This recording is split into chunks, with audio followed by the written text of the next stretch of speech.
This little Blues Junior came in for a long-term client, and in the previous video, we found it had a bad pair of EL84s, and this screen grid resistor is very suspect. Some other changes been made. Some other stuff needs to be changed out. We're going to make this thing much more reliable, considering what it is.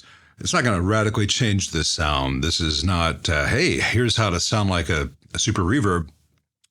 This is just how to make the Blues Junior sound better while still being a Blues Junior, last longer, have fewer issues down the road. Now, the first thing that we're going to do is we're going to check and see what voltage might be present. I've already pulled the EL84s because the originals were bad. These are some test ones I had in there. And right now, I want to measure DC remaining in the amp before I start doing anything else. So right here, we've got 130.9 volts DC. Here we've got 130.6. That 0.6.9 is just fluctuations. Plus, when you use a meter like that, it actually will drain just very, very slowly. So we're going to drain these caps. I've shown some other ways to do it in other videos, but in this one, I'm going to show you how to do it with a resistor. Now, typically, I would use a 10K or 22K 10-watt resistor that looks like this. I cannot find that resistor right now. It's around here somewhere. It's one I use for this kind of thing. But I can also use a 1-watt 1 meg. It will take a little bit longer, but it will do the job. And because it's a 1 meg versus a 10K, it can be 1 watt versus 10 watts because of Ohm's law and how resistance works. So what I'm going to do is I'm going to hook up an alligator clip to one end of the resistor, and I'm going to hook an alligator clip to the other end of the resistor. Now the black one, I'm going to connect to the chassis ground. And so far, all this is safe as long as you don't touch that resistor with your little fingers. Now with this end, notice I've got the plastic insulation pushed kind of down so that there's not any chance of me touching that. I'm going to connect it to this filter cap, positive, because that will draw through the preceding three dropping resistors in the amp. So there's going to be a lot of resistance in series with this 1 meg. I'll just clip that right there. I'm going to let that hang down, making sure I don't touch it with my knees, and I can watch the voltage drain. I could show you, but I'm not going to move the camera for that. So we were at 130, now it's 118, 116, 15, 114. Like I said, this takes a while with a 1 meg, but it's a very common value. If I were to use a 470K, it would go even faster. The issue is that we want to have something 470K or above if we're using a 1 watt resistor. If I were to go in there with a 10K 10 watt resistor, this would be a much faster process, which is why I normally use one of these, and I would connect it here to the main point, the first B plus node, the reservoir cap node. But in this situation, a little bit of patience. We're at 84 volts, 83, 82. I'll just check back in a minute. Really, once you get down below 12 volts, you're not going to hurt yourself at that point. Do make sure that it is unplugged from the wall, which it is. 71 volts, 70. At this point, I could go in there and change out that 1 meg to a lower value resistor and go faster. We're at 65 volts, 64 volts, 63. In general, the smaller the resistance, the larger the wattage needs to be because there's going to be a big surge of current through there, a big surge of voltage through there. That's why this 300 ohm 10 watt would not be a good choice for this because you might get a spark, might get an arc. Not that likely, but it could happen. We're down to 54 volts. So I'm going to finish it off now using the larger value resistor, which will do it really fast because we're only at 50 volts now. That's a much less voltage to dissipate at once. So I'm just going to recreate that with these leads. Let those hang down, making sure I don't touch them. And then just reconnect this right here. And now it should drain much faster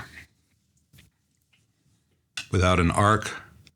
It's at one point, it was already at 1 volt. We're going downward at 1/3 of a volt. Just under, it's like 0.16 right now. Right now, it's safe to work in. But at this point, let's disconnect it. And I'll disconnect the ground connection. And I'll disconnect the leads from this resistor. And put my alligator wires where they go. I dropped one, but I'll pick it up in a little bit. And just confirm, because sometimes caps have a little bit of voltage memory. There's no drain on here now. It's climbing back up. It's at 1 volt. So what you can do now, once you're in this very small range, is take a screwdriver. Don't do this if you're not comfortable, but I'm talking 1 volt. Hold that to that positive lead, and then to the chassis.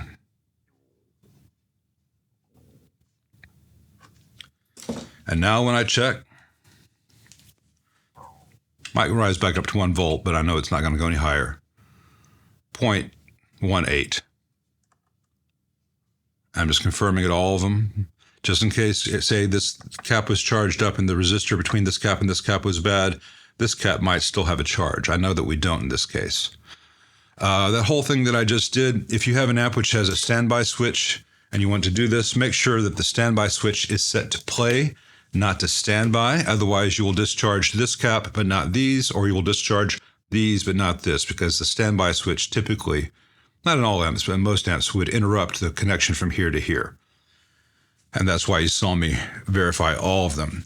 So the first thing I need to do on here, because it's a Blues Junior, this won't apply to every amp, is I'm going to get rid of some of these little zip tie connectors.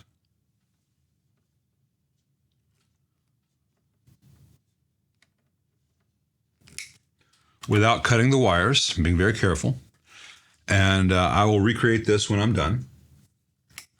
I have hundreds of little zip ties.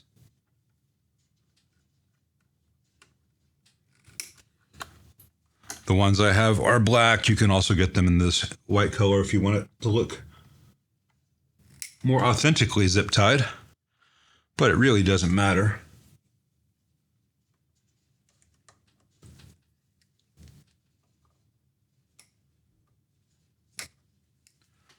And remember, it is not plugged into the wall. Now, I've done this an awful lot, so I'm trying to remind myself to go slowly for you guys. The first thing I like to do on one of these is I disconnect the speaker plug, and the speaker plug is going to, there are 2 1/4-inch jacks here. The speaker is going to the one on the right. If you need to make a note of yourself, do that. You can put a little bit of painter's tape or masking tape on this part of the chassis and write on it if you want to. You can say foot switch speaker. Don't write on the metal itself. That's just tacky. All right, so I know I'm going to need to loosen this little board that holds the output jacks, and it takes a 1/2-inch socket for the nuts on the 3/8-inch bushings. Just loosen both of them using a socket wrench. And then once they're a little bit loose, I can do it faster by hand.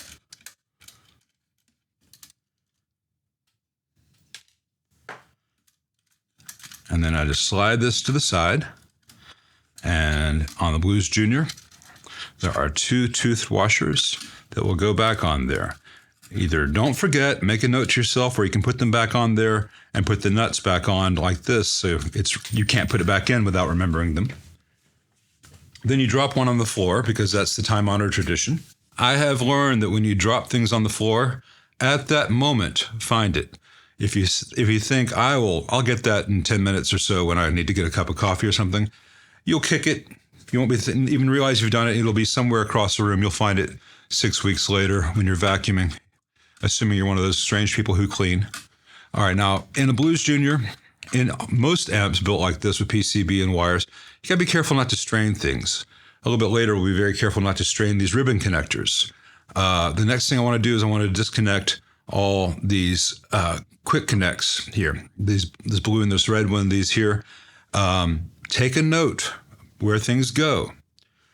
Take photos, make drawings, label things, whatever you need to do. Because if you get it put back together wrong, things can blow up, and that's not a good thing. I like to use these kind of chunky little pliers. Lets me grab the quick connect very well. There is a trick to this, though. You don't want to grab the wire, because if you pull on the wire, not the quick connect, you can pull the wire out of it because it's just crimped in place. You don't want to grab the base of it where it's crimped onto the spade. You want to grab the circular part, the cylindrical part that contains the wire, and pull firmly but gently. You don't want to pull it too fast because you can break things. Some of these things are very fragile, and the metal gets fatigued, and this part will break off from this part. If that's the case, these are sold at hardware stores. This one's a 1/4 inch. Most of the ones you run into in guitar amps are 1/4 inch. Some of them are a little bit smaller. I don't remember the actual dimension right now. It's the next one down. It's like 0.188. Anyway, and the ones at the hardware store don't look exactly like this, and most of you will not have a crimping tool, but you can solder the wire to a new one, and I won't tell anyone that you use solder instead of a crimping tool.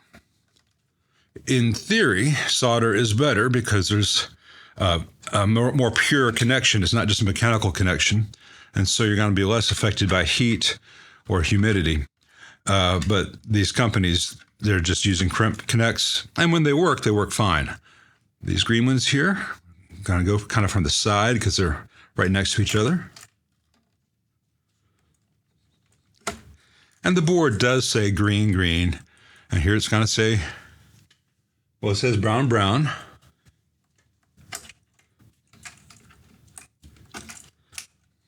And then this red one here says red, that goes to the output transformer. And they're almost all disconnected now. Got 2 reds here. These are the HTs. And again, I want to go kind of from the side because they're stacked on top of each other. And I'm not squeezing. I'm not going like that. I'm just making sure it's secure before I pull.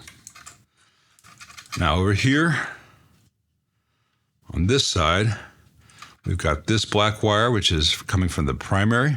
I'm sorry, the hot of the this is the one that going to the primary of the power transformer. So that one, I disconnect. And here we're going to the power switch. This is the other side after that fuse. So I'm pulling down from the power switch. And I can leave the other 3 connected at the power switch. And then we have this LED for the light, for the lamp. It just pulls straight down. Getting it to go back in is not always easy. I mean, it's doable, but getting it out is pretty simple. You just pull it straight down, and don't grab one wire, grab both gently. And I didn't use a tool for that because this plastic is not as strong as the metal bits. So now let me kind of move my loom around, make sure that this is kind of hanging loose and out of the way, because this board's going to come down, so I can flip it out like this, and so this gets in the way. The next thing I want to do before I do anything to the board itself is I want to take off all the knobs. So I use a small flat head screwdriver, a slotted screwdriver, and lefty-loosey.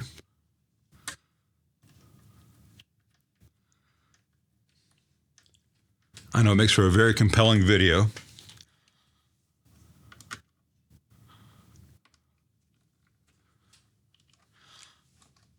All right, I think I'll edit out doing the others, but on the Blues Junior, underneath the knob, there's this little black plastic spacer, and it's kind of concentric. The smaller of the 2 goes in the hole, and the larger one sits up top and supports, both supports the knob so it can't go any farther down, and keeps the pot from moving side to side very much in the hole, because without this, the pots can flex a lot, and the pots can break, and they can certainly break their solder joints. It happens all the time.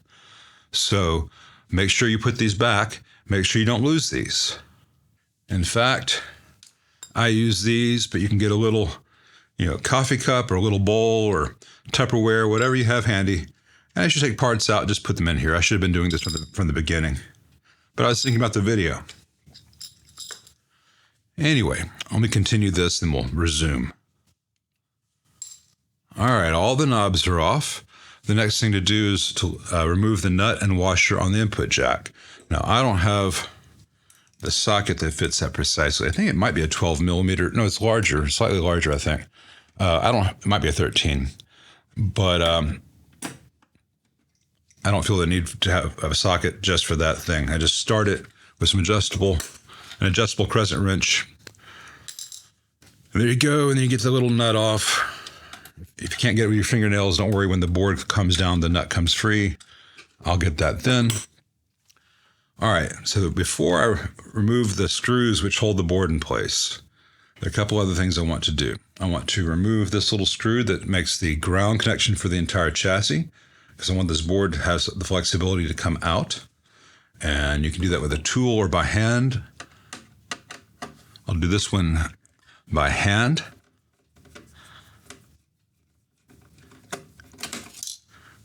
And it fell, so into the bowl it goes. It's shorter. This screw is shorter than the other screws used in here, so you don't get them mixed up. Now on this one, I know which parts I'm changing out. I'm going to go ahead and snip most of them now for reasons that will become apparent, and then I'll have to use the iron for one thing, and I'll discuss that in a minute. I'll move the camera closer for that one. So I'm cutting the filter caps. Each filter cap lead comes down in this little bend, right past the bend where it's straight down to the board. That's where I'm cutting. It'll make it easier to get those leads out of the board.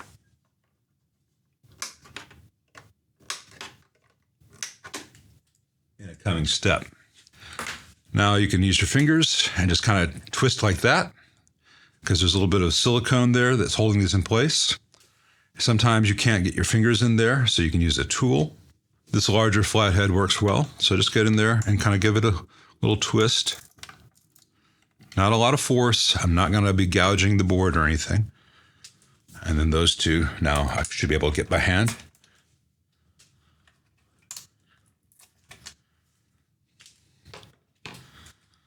I'm going to be changing these two resistors out and the bias supply.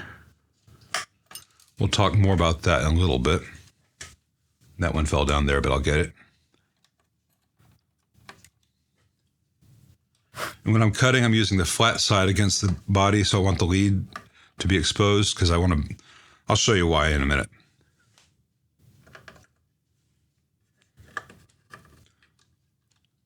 But I want as much of the lead exposed and straight as possible. That one fell down too. Now on this screen grid resistor, let me move the camera closer for this. All right, we're going to remove this screen grid resistor, which is discolored in the middle. It's gotten too hot, and you can see up close what I'm talking about with the flat side towards the resistor body on both.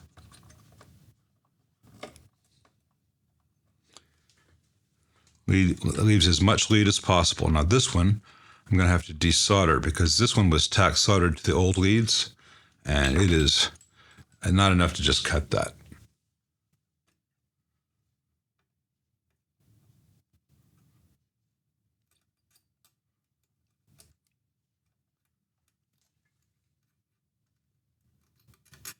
Oh, they hooked it. Well, they almost did a good job. If it wasn't for the fact that the lead desoldered itself on the other side of the board, so the whole thing was loose with a bad solder connection, this would have been an acceptable instance of J-hooking. But J-hooking supposes that the connection that you're hooking onto is actually good and reliable. When you have a very thin lead like these, and you heat them up on this side, the other side of the board desolders. That's what happened here. So I'll probably have to do might have to flush cut it from this end to push it through, whatever. We'll see. It might be salvageable from the other side. All these others, I want to bend out now, away from the board. So they're kind of pointing straight up. I'm going to do that to all the leads, these leads here and all the ones on the the filter caps. Let me get that prepped and then we'll resume. All right, you can see that all the leads are pointing straight up, which means when it comes to the other side of the board, I can add a little fresh solder, heat them up, and push them that way through the backside of the board so that the little crimps on the other side of these leads shouldn't damage the traces and pads. You'll see that in a minute. But first, it's time to remove all these screws. All right, and the last one is the one that most people miss. The first 5 of these they work on. It's right up here. You can barely see it unless you bend down to look at it. It's right over here by the master volume pot.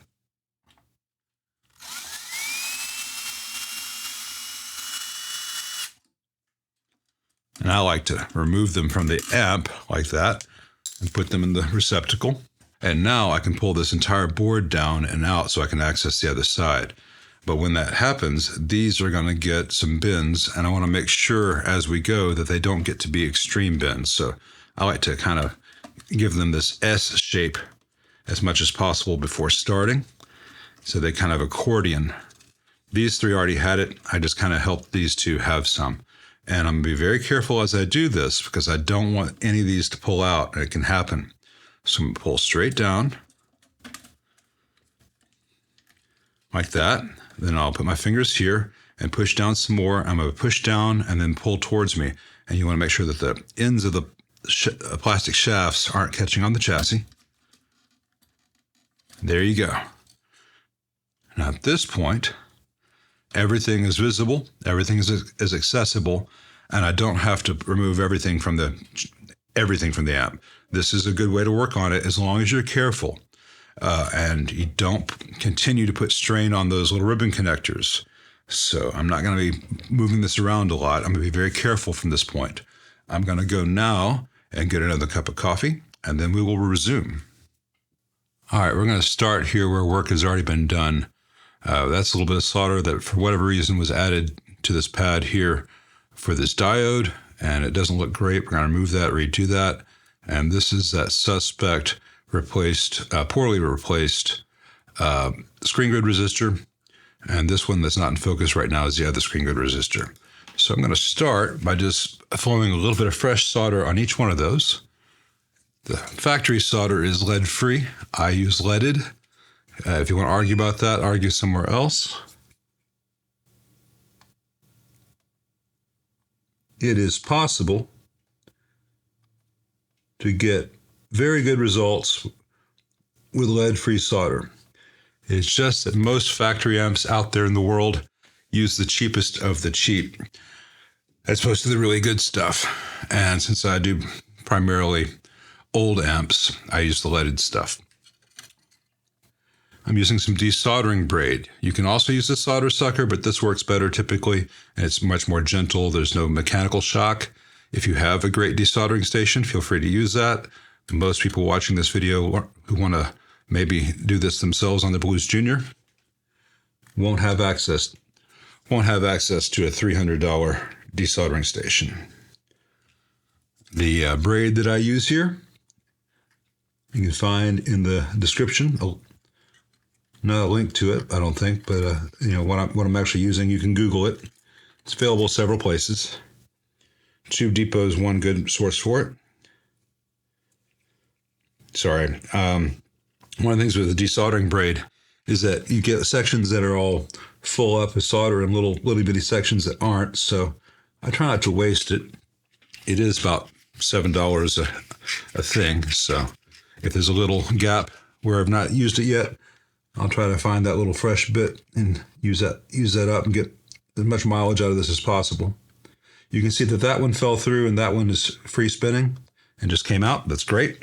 That's because that's the one that I flush cut from the other side, because that was the one that was tack soldered. On this one, it lifted out. You can see it has a little angle to it. Let's see if you can see that. Yeah. All right, so if I had pulled from the other side, that little hook would have just torn up these pads. By doing it this way, it just lifts right out without any strain or damage. In just a second, the desoldering braid is twisted up in its dispenser. That can happen. Happens to all of us.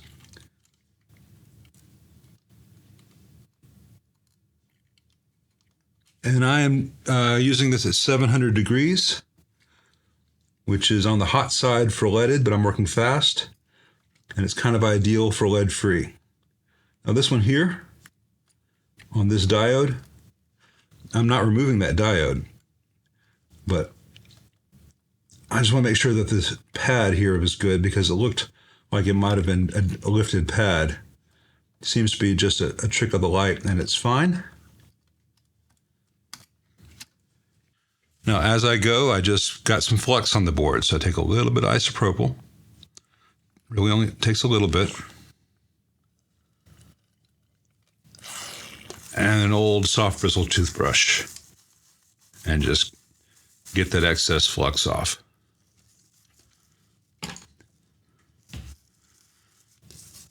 The goal is to have a board that when you're done with the work, looks as good as factory, if not better. A little section there, a little bit of stubborn bit of flux.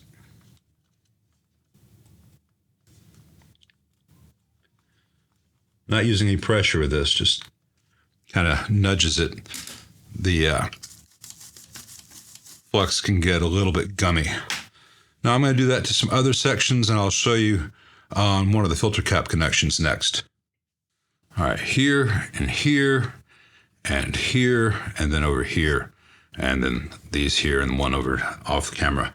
These are where the leads for the filter caps are. Notice that they're pretty much just going straight through the board.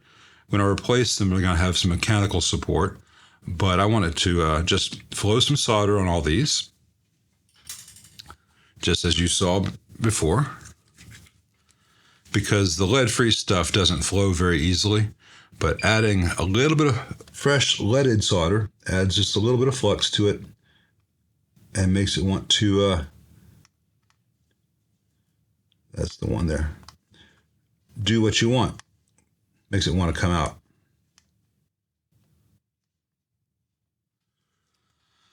And then we're going to remove that solder. So from the other side, I'm going to push up as I heat here, because I don't want to trust pulling down, because that one, some of them have bends, some of them don't. So let's see.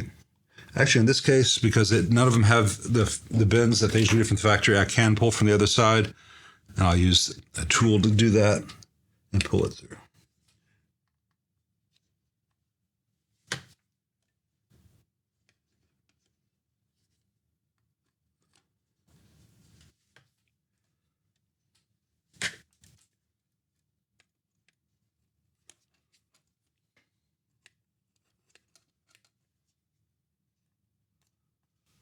I know it's going to be moving around a lot on you guys. Let me back up so you can get a better overview of this without getting seasick.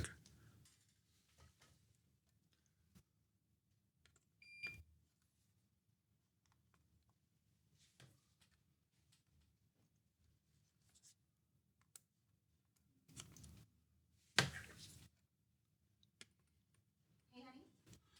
Yeah. I have to do this up here because I'm losing connection, so you have to be quiet, okay? Just a second, and I'll stop for a little bit. So I'll just get this other one right over here real fast.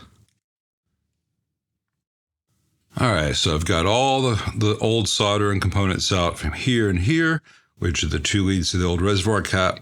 Here, here, here, here, here, here. These are the old leads from the other filter caps. These two bias resistors, we'll talk about that in a minute, all cleaned up. Here on this screen grid, here on this screen grid. And now we need to remove the input jack, because this plastic jack breaks all the time, both physically breaks, and these solder joints crack and cause all kinds of problems. We're going to put in a Switchcraft 12A and make this thing more reliable. Just like on the others, we're going to start by flowing some fresh solder there. Just helps the old solder remember that it is, in fact, solder and wants to flow. Technically, it's really adding a little bit of flux to the joint. And for this, I'm going to start with the solder sucker. I like these little engineered solder suckers from Japan. I think they're about 20 bucks. They last a lot longer than the big blue solder pults I've used in the past. They don't clog very easily. I don't spend all my time fighting them. and there's very little mechanical shock, which is so. Solder pults are useful if you're taking a bunch of solder out of an eyelet at once. Beyond that, they will damage pot lugs, etc. And they love to clog. So I got the majority out that way. Now it's time for some braid.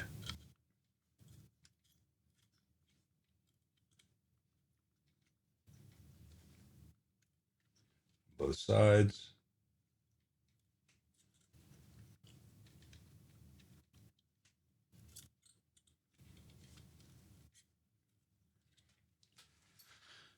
And again, if you have a desoldering station, feel free to use it. And at that point, if you've got all the solder out, this just kind of wiggles out. It's really not a high quality thing. We're going to put some wires there to connect to the Switchcraft jack. We'll do that later. Before I do the next thing, I want to carefully position the board down so I can see the pads on the tube sockets for the two novels here for the EL84s, because those solder joints often need some help. So I'm just kind of trying to position this board out of the way without straining these ribbons. So I'm actually holding the ribbons while I move things and just moving it a little bit at a time, because the plastic has a memory. So you can't just kind of work with the memory of the plastic a little bit. And let's see if the camera can show you what I'm about to do. It's a tricky angle coming up. I see this wire here. That is a trace repair from the factory. What happens with these solder joints is that there's a lot of heat and some mechanical stress from the tubes. And they can develop little cracks, and you can see them to the eye. It's really hard to show on camera. I don't have a macro lens, but to the eye, you can see little semicircles. And on the joints that have traces connected to them, so that's 2, 3, 4, 5, 7, and 9 on each octal socket here. Sorry, novel socket here. I like to remove and then resolder things. And I don't worry about the ones that aren't connected electronically so much. But I can't just add leaded solder to the lead-free stuff. You'll get really bad solder joints. So I'm going to, just like you've seen me do on the others, on pins 2, 3, 4, 5, 7, and 9, on each of these novel sockets, I'm going to add some solder.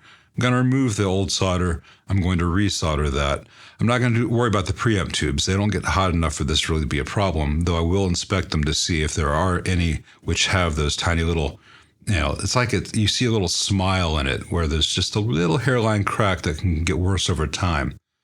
It's very unlikely to happen in the preamp tubes, but it's very common on the Blues Junior and the output tubes. And the reason you really, really want to watch out for that is because every little hairline crack is a place where you don't have a perfect mechanical connection, a perfect electronic connection. And so if you have a less than perfect electronic connection, heat can build up. The problem can get worse. You can have arcing, and you have inefficient transfer of current, which will, that will turn into heat, and then things start to fry. So just like you've seen me do on the other solder joints, I'm going to do here, but because of where my hands need to be and where the camera is, I can't show this part. Sorry. We'll resume right after, and I'll show you the after. Well, I had planned on showing you the after, but I've got to show you right here smack in the middle. I tried to be very Pollyanna about this amp and not to say anything overly negative about the Blues Junior. I get accused of hating things or having it out for certain companies. And for an amp that sells for, $900? I think you need to know about this stuff. So I removed some solder. And here at pin 1 and pin 8 on this one, once I went in there with the braid, just with the braid, no mechanical shock, at the proper temperature, 700 degrees for leaded solder, for lead-free solder, the pads on these two just came up off the board. There was no adhesion of the pads to the board. They were just attached to the pins of the tube. And through the tubes getting hot and the tubes vibrating, those pads were just not connected to anything. Now, fortunately, when it comes to pins 1 and 8 in a EL84, nothing is connected there. but the pad has begun to lift from the board here at pin 2, which is the same repair that they had done at the factory here on pin 3 of this tube. So I'm going to resolder this, and I'll probably have to run a wire from here to, I can't see because the hammer's there, I guess right there on the ribbon connector, just so that that grid connection does not go away, because that is, if that grid connection disconnects, you have half the output and it'll sound terrible. So I'm going to very carefully resolder these now, and I'll have to reinforce this one with a bit of wire, and I'll see if there's anything else I need to reinforce. But this is really unacceptable in any commercial amp design, and it's been this way since the damn thing came out. It's been this way for 30 years. They're on, the Blues Junior 4 now, and they've not made any changes to things like that that are fundamental, and all they'd have to do would be go to a through-hole soldered board with some actual, maybe an ounce of copper on the damn thing. 2 ounces is what people would spec out if they cared about their customers. But, a little bit of copper, a little bit of respect for the buyer would be nice. And then these problems wouldn't happen. Or if they happen, they'd happen extraordinarily rarely. But that's not what we have anymore. Leo would have, chopped heads if he'd had this kind of work coming out with his name on it. But those days are long gone. Anyway, let me see what I can do to make this thing last despite its own worst efforts. Well, it's not lovely. I'm not especially proud of it. I wish I could send this out into the world bulletproof and just phenomenal. Believe it or not, it is actually better than new. But new was not very good to start with, and it's still not nearly as good as what I would want in an output section of an amplifier designed to be used by humans with, high current, high heat, and high voltage. But this is what Fender gives us, and short of replacing the entire PCB that holds all the tube sockets, which is a very labor-intensive, expensive option, this is what we can do. At least this repair was done before the board became charred, as I've seen all too often in Blues Juniors. All right, I've already shown that all the stuff's off here, all the solder's off, everything's been cleaned. Almost time to repopulate. Before I do that, though, I need to get in here with the razor blade and get the old silicone off. We'll put some fresh on in just a moment. You can also use a very sharp chisel if you happen to have such a thing, but a regular razor blade works just fine. Anyway, now I can put some fresh silicone there. We'll get to that. I've got the caps all pre-bent to go where they go. Those go on from the other side, of course.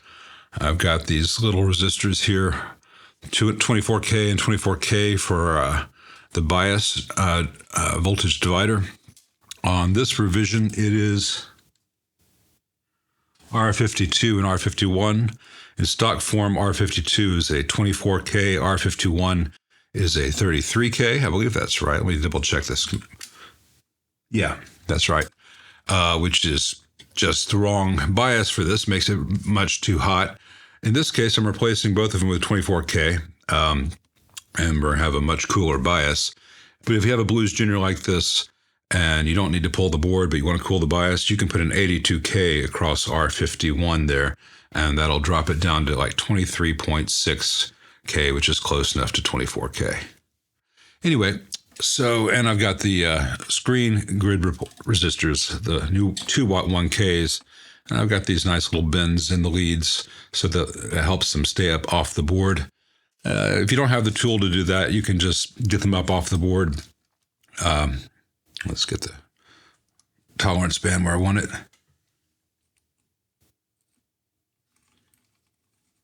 You can just have the screen grids up off the board like that, but for the bias resistors, I'm going to go ahead and put them down here. You can put a bias trim pot in one of these if you want. It's never quite a structurally sound thing to do just because you're working with the old board and the old layout and limited space, but it is possible to put a multi-turn trim pot in there. And then I just bend the leads over like that to hold it in place till I get a chance to solder them. Then I'll do the screen grids the same way. That's a better view. Now, before I solder them, I like to trim the excess off. Just in general, it's better to do the trim before you do the solder when possible. That way you're not putting any mechanical shock on a solder joint. You won't always mess up a solder joint doing that, but it can happen, especially if you're working fast and the joint's still hot when you snip the leads. So I know that these are going to stay where I want them to be because they're bent over. And on the larger screen grids, I've got that kink.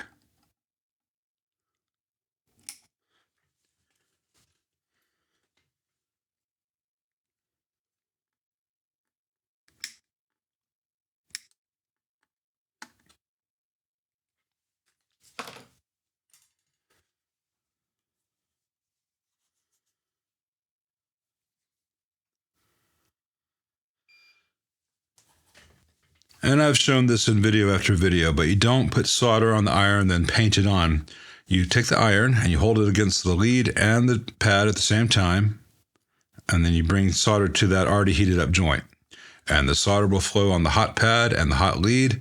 And everything gets a good, clean, shiny joint that way, as opposed to just dabbing on solder like it's glue. And you can work pretty fast, which is very important with these flimsy kind of pads and leads on these Blues Juniors.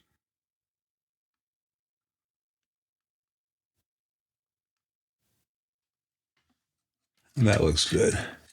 Nice and pretty like. All right, now it's time to do the filter caps. And I use Permatex RTV silicone. I think I've got that listed in my video description for all the videos in the past year or so. And this is a 40 microfarad here. Stock is 47. You won't hear or feel any difference between 40 and 47. There are upgrade kits for the Blues Junior out there in the world that promise all kinds of stuff. And one of the things they do is make that 100 microfarad versus 47.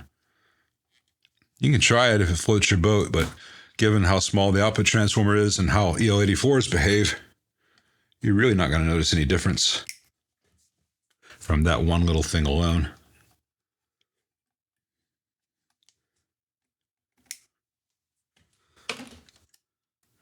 And I'll do these three. And you can either put the silicone on there. What I prefer to do, especially when doing multiples, is I put on a little bit on the bottom of the cap.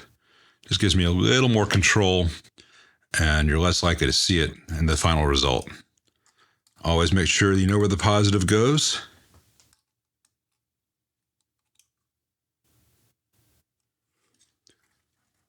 I'm always trying to remember that people watching these videos don't always know as much as I might assume that they do. With these resistors, there's no polarity. Doesn't matter which end goes where. Film caps. I'll show you an example of film cap in just a moment. It does not matter what the polarity is. Diodes and polarized electrolytic capacitors, it very much matters. If you get one in backwards, things can blow up. And I'm not exaggerating. It's not hyperbole. They can literally blow up. Even if they don't blow up, things won't work and things won't sound very good.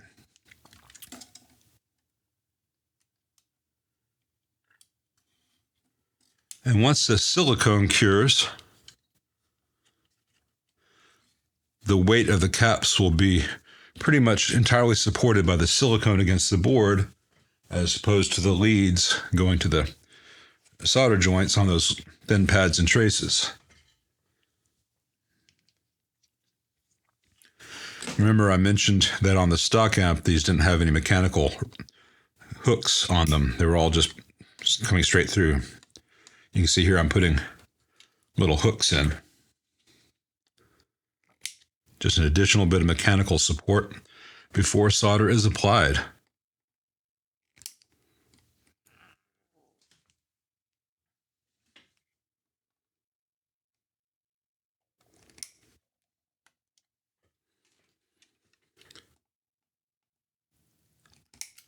And I'm trying not to let any of these little pieces of wire go flying.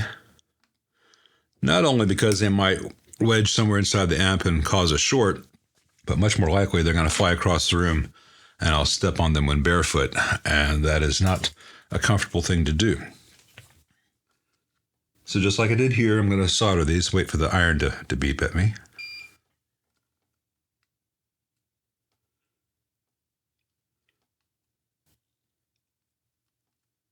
On the subject of soldering irons,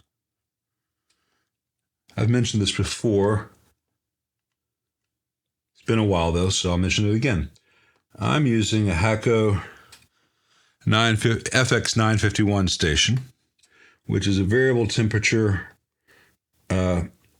soldering station, which is very nice, but it's completely overkill for what most people need. If you do this fairly often, but not every day for hours and hours a day like I do, the FX98 is around about 100, 120. Pretty good choice.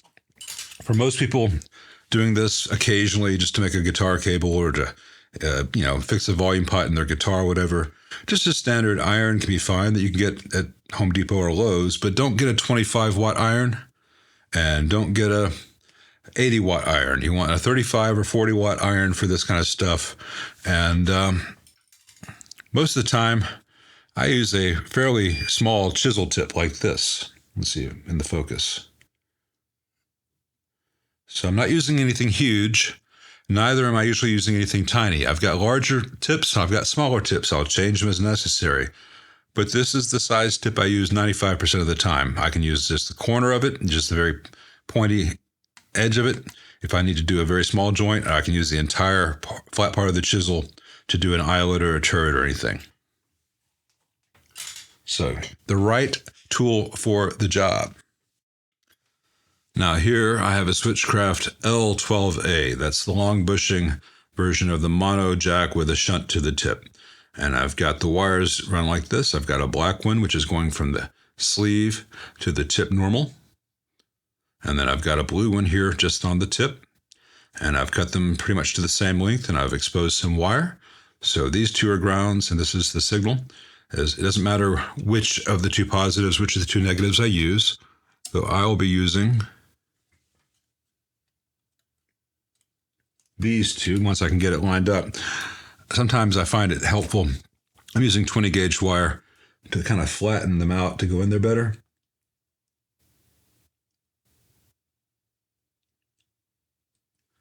The 22 gauge is not necessary. You can use 22 gauge, you can use 20 gauge. Nothing larger will fit. Anything smaller than 22 gauge would probably break. So, it's such a short run that you don't need to use shielding, a shielded wire. You can if you want. You can use a shielded cable for this.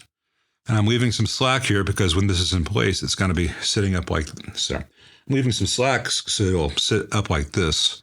And I don't want to have any problem with it being too tight. So I'm just going to bend these over before soldering. Now in this case, I'm going to solder before snipping, and I'll just make sure the solder really has cooled before I snip the excess.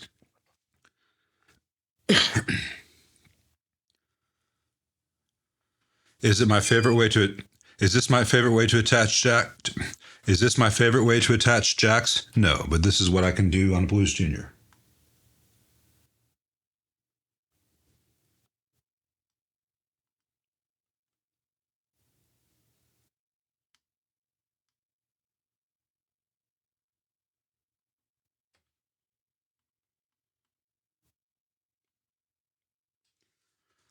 And I don't know why, but I like to fill up the unused pads too.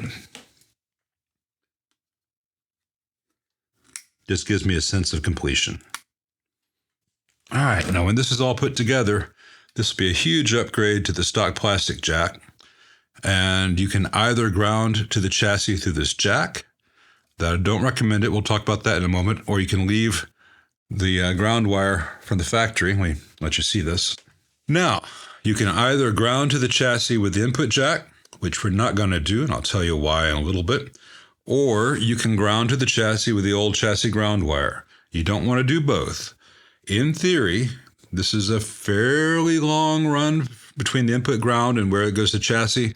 In practice, this does not matter in this case. For this circuit, it's still close enough. You'll get the benefits of having the input, the ground made to the chassis right by the input. This will be fine. So I'm going to put this back in place carefully, making sure that all the wires which need to come out are already out, that I'm not going to have any wires tucked behind other things, and that no wires are going to get pinched between the standoffs and the board. I always start the first two by hand, because when you're trying to get everything to line up, you are less likely to chew up a screw or damage a hole, a threaded hole in the cabinet, the chassis rather, by hand. And I can see that those lined up. And once these two are located properly, I know all the others are going to be pretty much where they need to be. Pending final tightening.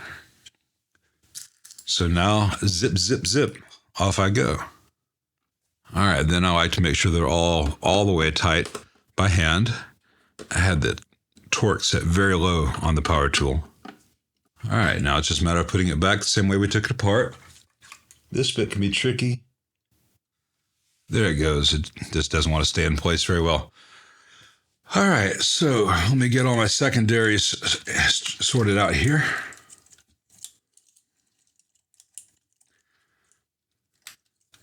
All right, so hot.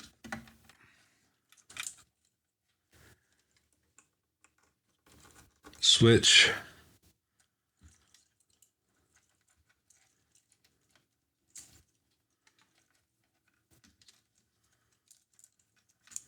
I like to kind of give them a little twist around each other. Red. Red.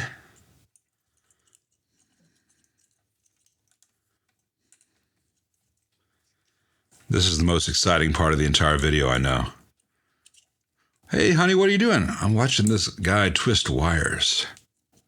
He says it's important. It's moderately important to twist the wires. In theory, tightly twisted or just well-twisted secondary pairs like that of AC stuff, when you twist it, it has less of a noise field. It's going to emit less noise to things around it. In practice, sometimes that's negligible. And other times with different products, it can be very noticeable. But it's a good practice. Something that we like to call best practice is when you do something that might matter, even if it doesn't always. Because if you always do the best practice, you're less likely to have things bite you in the butt when things magically don't work. There's the the center tap connection for the output transformer. And over here, we will talk about these blue and red primary connections of the output transformer in just a moment. That gets a washer. That gets a washer. Start them by hand. And this one's metal. You can spin that very easily and then tighten that the hell up. The next one's got a plastic bushing, and if you cross thread it, it'll break. So you go very careful by hand. Try to keep it parallel to the surface. If you feel any weird resistance, stop. You're cross threading the plastic threads, and don't tighten it all the way down. Just past finger tight will do for this one. This one you can crank.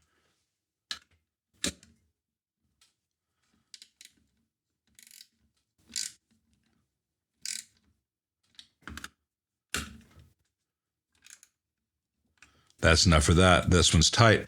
And a note to anyone doing this kind of thing in a Blues Junior or a Hot Rod DeVille, etc., where there's a speaker jack you may need to tighten and there are tubes here, take the tubes out, because if this thing slips, you will break the hell out of your tubes.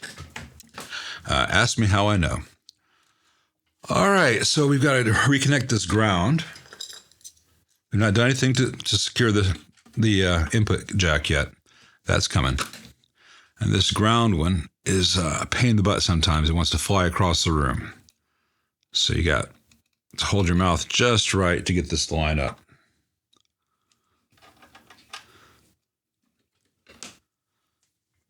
So let's see if we can do it on the first try. Unlikely since I'm filming this. Yep. At least I expected it. Sometimes the best thing is put the screw in and then move it to the thing. Sometimes the best thing, it seems to vary from amp to amp, is to move the toothed washer pretty much right where you expect, right where the hole in the chassis is, the threaded hole. And then you can drop it a different way. I have been told by commenters that when I make mistakes like that, it makes people happy. Because it makes people feel like, oh, okay, it's not easy for anyone. And so if I'm having problems, I'm normal. So I do these mistakes just for you guys, really. I could do it perfectly, but that'd just be cruel, right? I'm a giver. There it goes.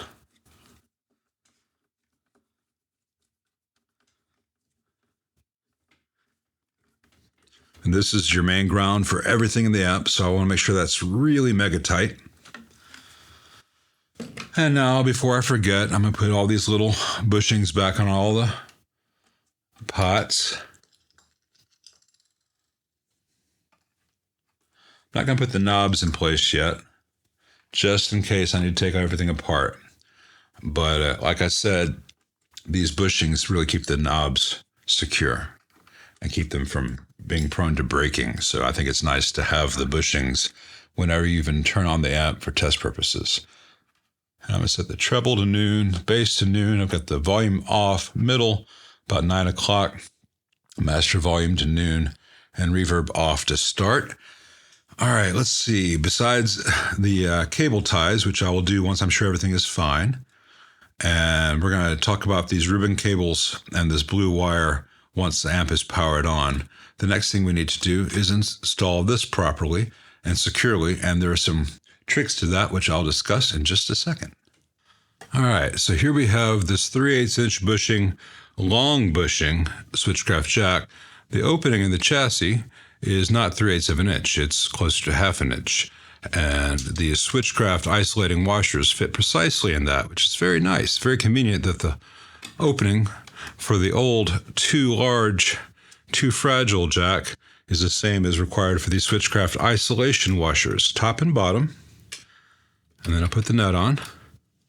And this isolation washer is why we want to use the long bushing jack on these. The regular length jack is not quite long enough to work in here with the insulation, isolation washers, whatever you want to call them. So get that hand tight and then pass that without, it's very important when you turn these that you are supporting the jack inside so it's not spinning around. You don't want it to break any of the wires that you just soldered in place. And unlike a traditional chassis mounted jack with a tooth washer, this will never get entirely tight, but there's just nothing really to spin it at this point, so it's secure. And not only is it because the hole is too large for a standard jack, because you have a poor fit with a 3/8" tooth washer with this large hole, you don't want to have a two-pass chassis there. You want to have just the one path here. So at this point, I should be able to put the output tubes back in. So I'm going to start with these test tubes, so to speak.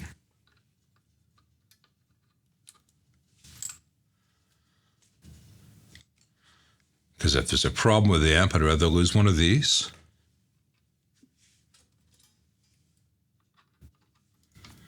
And if all is well at that point, I'll put in the real tubes and test those, but that'll be a separate process.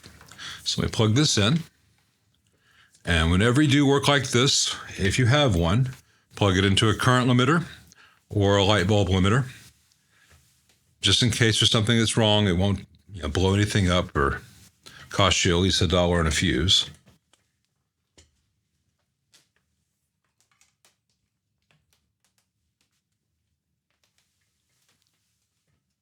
And it was already powered on, so we should get sound after I plug in the speaker. Takes a second to warm up anyway.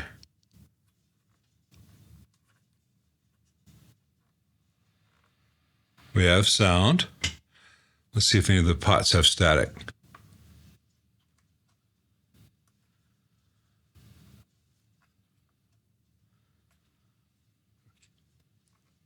No static.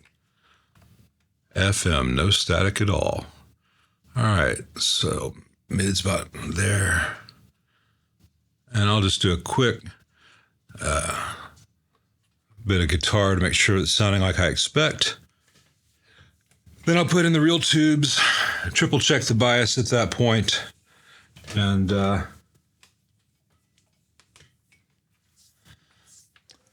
see what it really sounds like in a different video.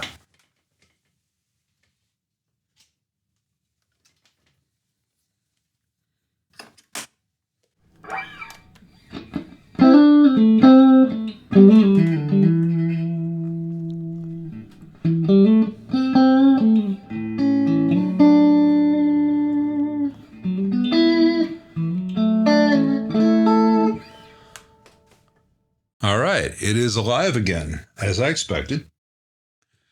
And I'll put in the permanent EL84s, triple check the bias, and check the volume, check how it sounds at higher volumes later. This is all I needed to do for right now. I've got a lot of video to edit right now. For those who are going to ask the inevitable questions, no, this is not an adjustable bias. It already did not have an adjustable bias, but the bias from the factory is about at 120% idle dissipation. Now we're closer to about 55, 60%, depending on the wall voltage. Oh, the thing I meant to mention before, this blue wire and these ribbons. With the amp off, let me triple check the voltage waiting for me before I put my fingers in there. 11 volts, because there was a little bit of sound as I was turning it off. The proximity of this blue wire to these ribbon cables can cause this amp to hum or even to oscillate. And so the fix, and I've shown this in other videos, is to carefully maneuver these ribbon cables as far from this blue wire as possible without putting undue pressure on things.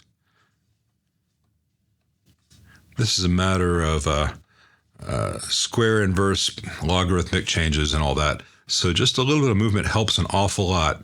But the farther from these ribbon cables you can keep this blue primary wire in a Blues Junior, the better things will work, the quieter it will be. It's not a subtle thing. Oh, one last tip before I end this video. I put all the components that I removed from this amp in this bowl while I was working. And at the end of the process, the bowl is empty. In this case, it's a stainless steel bowl, whatever container you use. If at the end of doing this kind of thing, you've got parts left over, you miss something. So always keep an eye on that as you go. Anyway, I think that's enough for this video. It's going to be pretty long. I think it's fairly exhaustive. It covers most of the things that can go wrong with one of these. I'm not going to show you putting the zip ties back in place and bundling the wires back up. That's a no-brainer. Just, again, when you're going in here to do this stuff, make sure it's not plugged into the wall, because you could kill yourself if you touch one of these things. And make sure that it doesn't have any voltage stored up to get you when you're in here manipulating things around here. And I already showed you that at the beginning of the video. So let me wind this up. As always, thanks for watching.